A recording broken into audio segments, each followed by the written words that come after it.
Welcome to another episode of Yoga with Barry here on MyDubaiMyCity.com. Today we'll continue with the third of our 3 video series dedicated to 3 poses that can really help you gain flexibility in your hips.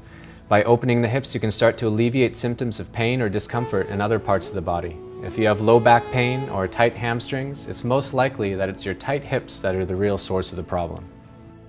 Everything stems from the hips. The hips are the core of the body and a huge base of support, housing lots of dense muscle tissue. Many try to gain lots of flexibility in the hips by trying to accomplish doing the splits or other such achievements. This is great, but remember that the hips have evolved to provide support and not mobility. This is the reason that the hips are often painful or difficult to stretch. However, if you are dedicated to full body wellness, take the time to learn these poses and ensure good hip flexibility and health.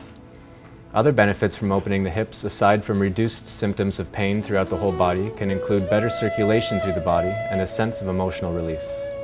The Sanskrit name for this pose is Eka Pada Raja Kapotasana, or one-legged king pigeon pose.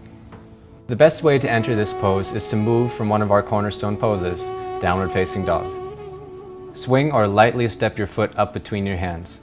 Again, work to build core strength by placing the foot up between the hands. Lower your back knee down to the ground, ensuring to gain as much length between the front and back foot as is possible. Also ensure to keep your front knee over your heel and not allow it to pass the toes. Slowly walk your front foot towards your opposite hand. The idea is to slowly place your knee down where your foot used to be. You can decrease the intensity of the pose by bringing your foot closer to your hip rather than keeping it at a more strict 90-degree angle. Take care to not allow your hips to collapse over to the side. Keep them both squared towards the ground. Oftentimes in yoga, or exercise in general, we tend to stray towards what is easier and our form breaks down. The same applies here. Keeping the hips square can be more uncomfortable because we are lengthening our muscles more, which is ultimately giving us more flexibility. Depending on what is most comfortable for you, you can stay in this position or slowly walk yourself forward and down. By changing the way your body relates to gravity, it can greatly affect the sensation of stretch you feel in your body.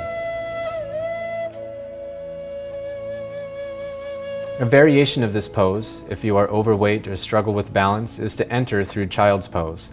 Step your foot between your hands and push your back foot back to gain length, and continue through the previous steps from here to get yourself into the pose.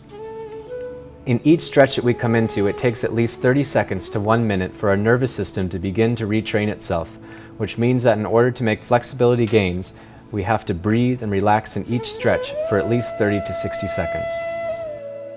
Find what works best for you. Use props to make yourself comfortable and to allow yourself to release any tension out of your muscles. You're one step closer to greater hip flexibility. If you want to become more objective in your life, meaning if you want to be able to see the big picture more than our individual limiting perspectives on life, try to use I as little as possible in your speech. This forces you to speak from what is a fact rather than what is your personal viewpoint. Many of our personal viewpoints arise from emotion, which is rarely, if ever, objective towards the big picture. Keep this in mind, and we'll see you next Thursday. Tvameva